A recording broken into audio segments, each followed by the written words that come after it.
Hello everyone, myself Dr. Satish Shukla. I have 13 years experience और पिछले 9 साल से मैं फिटजी में हूँ। आज हम horizontal projection from tower discuss करेंगे। हमारा यूट्यूब चैनल भी है, कृपया उसको फॉलो करें, सब्सक्राइब करें, शेयर करें। और भी हम time to time videos upload करेंगे और हमारे जो भी हम कॉन्सेप्ट देंगे, जो भी टॉपिक देंगे, उसमें हम कॉन्सेप्ट पर फोकस करेंगे। आप उसको सीखिए, एंजॉय करेंगे। Horizontal projection from top of tower. Suppose this is the tower, height of tower is h। अब इस टावर से हम एक स्टोन थ्रो कर रहे हैं। Horizontal projection from top of tower. This is the initial velocity given to the particle.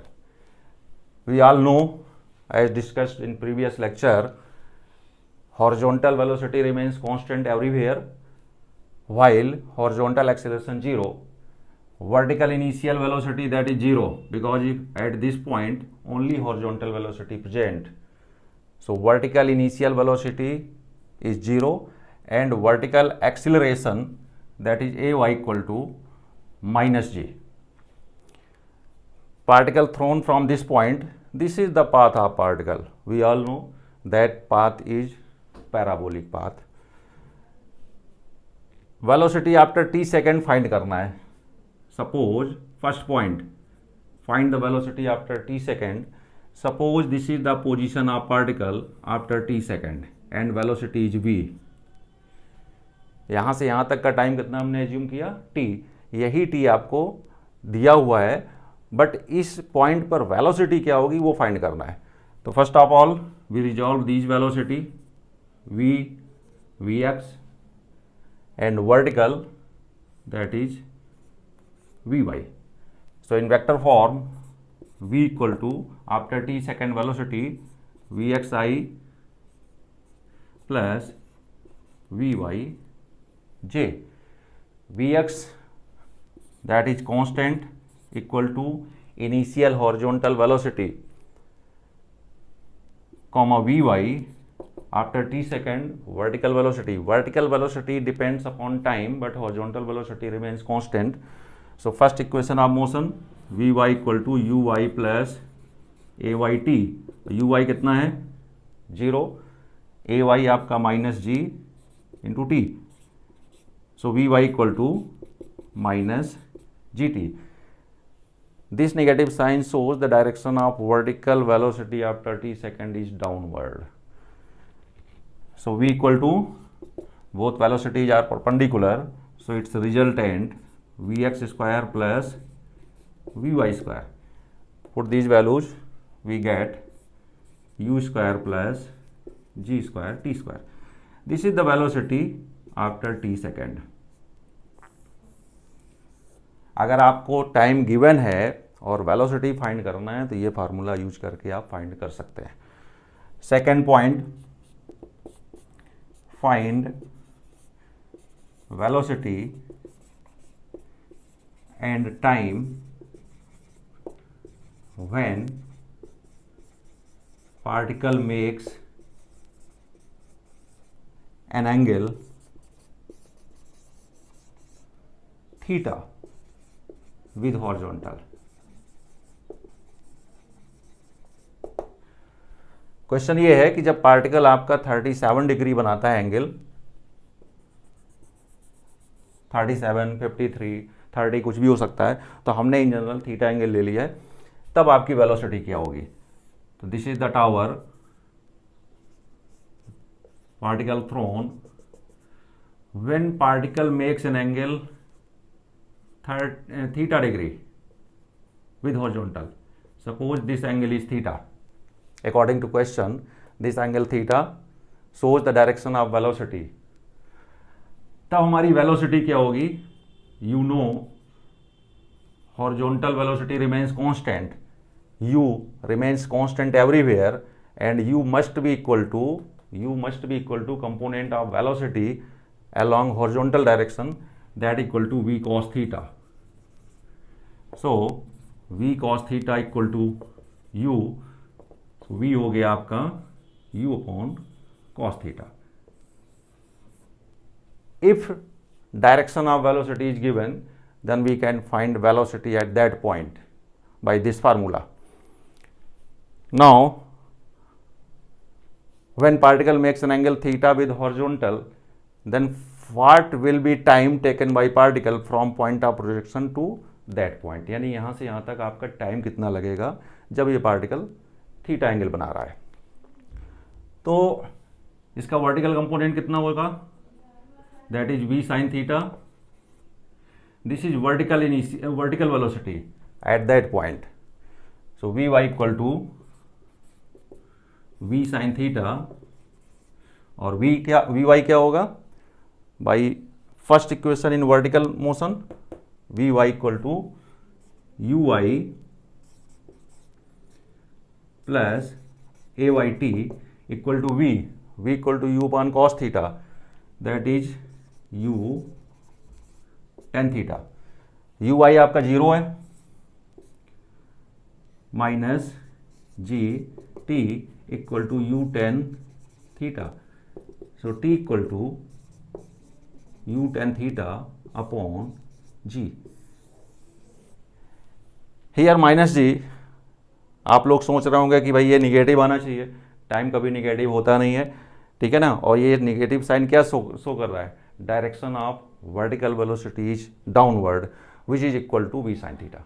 तो चाहो तो इस साइन को इग्नोर कर सकते हो, या अगर आपको एक्सर्शन फील हो रहा हो कि नहीं नहीं ऐसा नहीं हो सकता है, तो आप यहाँ पे माइनस ले सकते हो, because direction of both is same, downward. So t equal to u tan theta upon g. Third,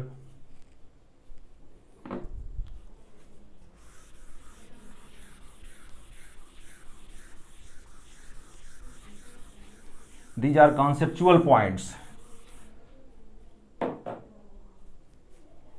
Third point, find tangential acceleration.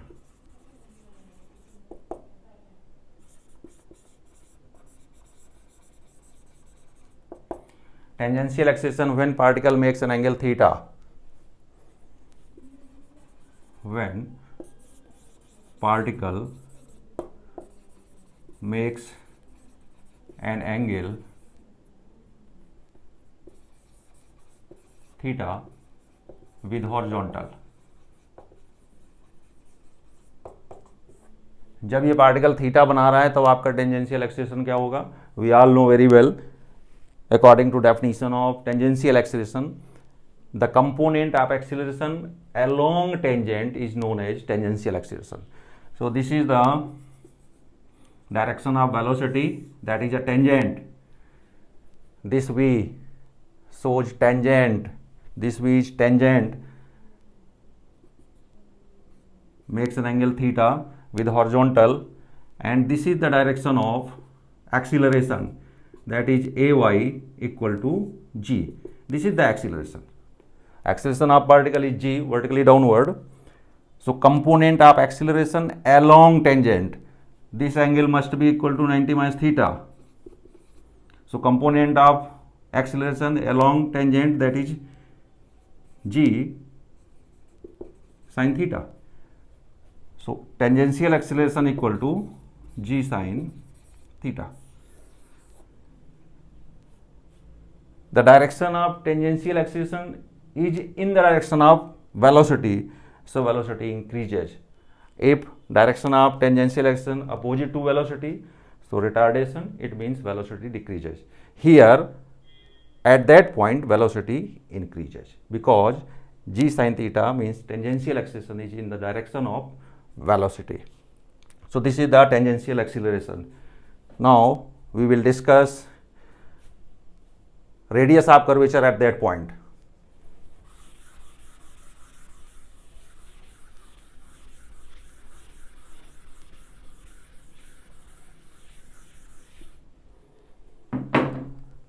Fourth point, radius of curvature when particle makes an angle theta.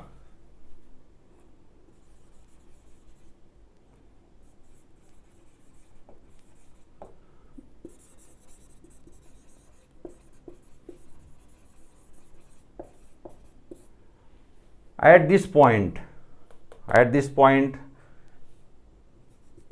this is the curved path, this is the direction of velocity, this angle is theta. Radius of curvature at that point, this is the direction of acceleration, that is vertically downward. We all know, as discussed, radius of curvature, that is r equal to velocity at that point, square of velocity at that point upon perpendicular component of acceleration. जब radius of curvature पढ़ाया गया तो आपको ये बताया गया होगा. तो हमें क्या करना है, इस पॉइंट पर वेलोसिटी चाहिए और एक्सीलरेशन का perpendicular component to the velocity. और वेलोसिटी हम लोग फाइंड कर चुके हैं. वो वेलोसिटी कितनी है, v equal to u cos theta.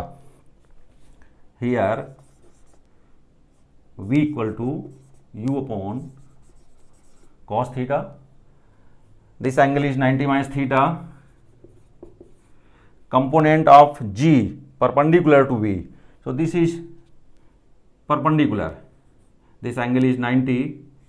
This component, this angle must be theta. So this component must be G cos theta. This is the perpendicular component of acceleration to the velocity. So put the value of v and a perpendicular in basic equation. So r equal to v square, that is u square upon cos square theta into perpendicular acceleration g cos theta. This equal to u square upon g cos q theta. This is the radius of curvature when particle makes an angle theta with horizontal. This is a very important, सब conceptual points हैं.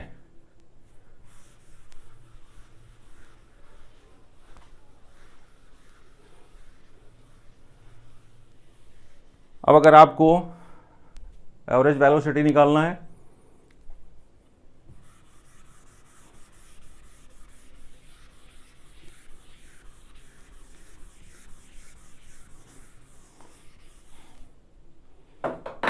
displacement,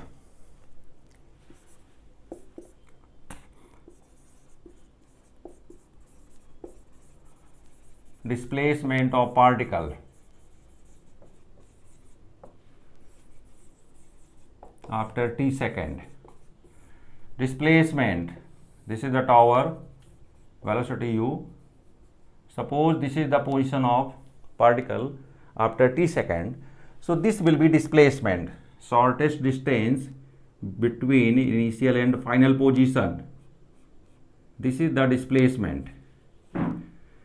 This is vertical position and this is horizontal position, that is x, this is y. So displacement s equal to vector x plus vector y,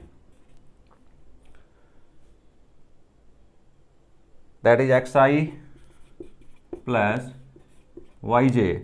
So s कितना होगा, under root x square plus y square. This is the displacement, magnitude of displacement. अब इसमें आपका x that is horizontal position and y vertical position हमको find करके इसमें put up कर देना है. So we can find the displacement. तो x here by second equation of motion uxt plus half axt square. We all know horizontal acceleration remains 0 and horizontal velocity remains constant, which is equal to u. ut ये आपका 0 हो गया. तो this is the horizontal position, ये आपकी x distance आ गई. अब y distance in vertical motion, second equation of motion, that is uit plus half a y t square.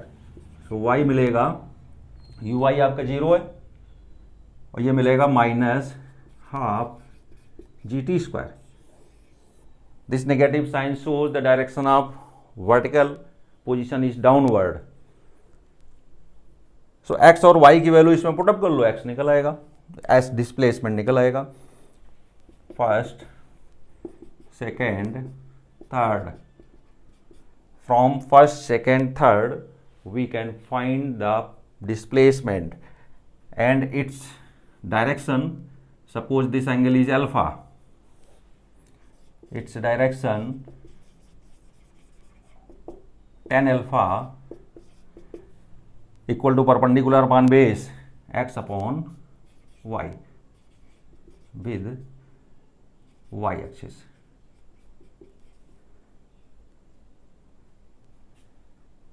That is ut upon gt square, ये हो जाएगा 2u upon gt.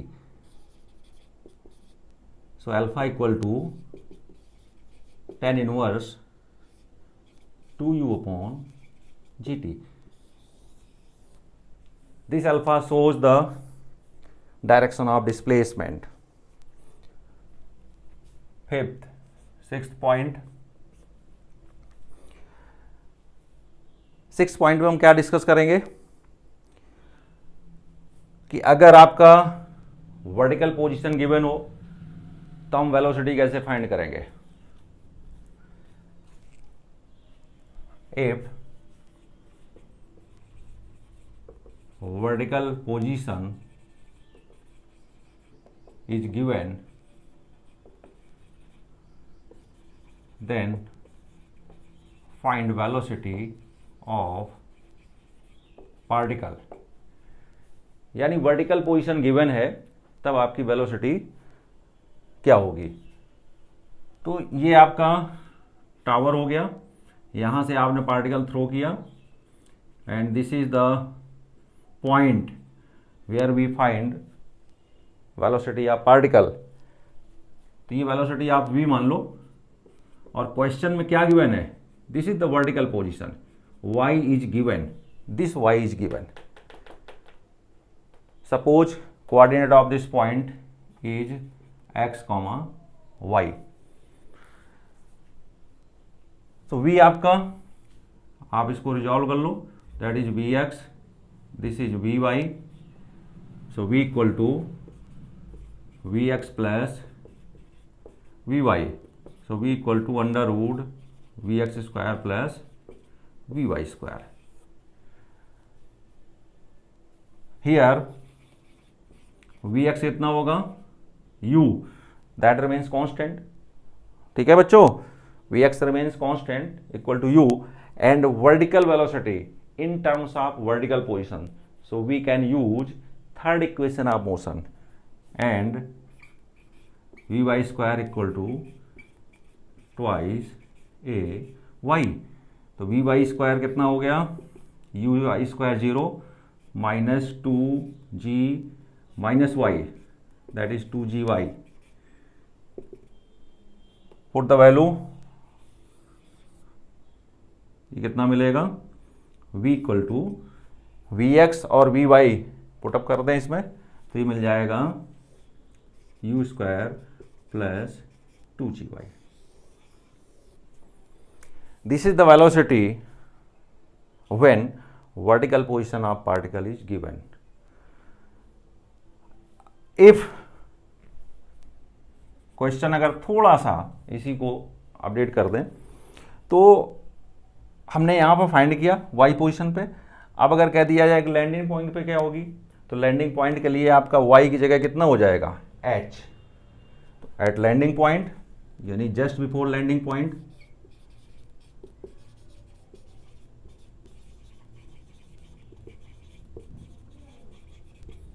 v equal to under root u square plus twice g h. Y की जगह आपका h हो जाएगा. Landing point just before landing point y की जगह आपका h हो जाएगा. मुझे लगता है कि सारा मैंने सिखा दिया अच्छे से, सारे पॉइंट्स क्लियर हो गए होंगे. नेक्स्ट लेक्चर में हम इसी को कंटिन्यू करेंगे, but projection from tower above और below and projection from moving platform. तो मुझे लगता है कि अगर आप इसको एक बार देखेंगे अच्छा सा वीडियो तो सारे पॉइंट्स क्लियर हो जाएंगे और अगर कभी कोई डाउट्स है तो आप लिख सकते हैं, ठीक है। देखिएगा, समझिएगा और हमारा वीडियो भी शेयर करिएगा, सब्सक्राइब करिएगा। Thank you.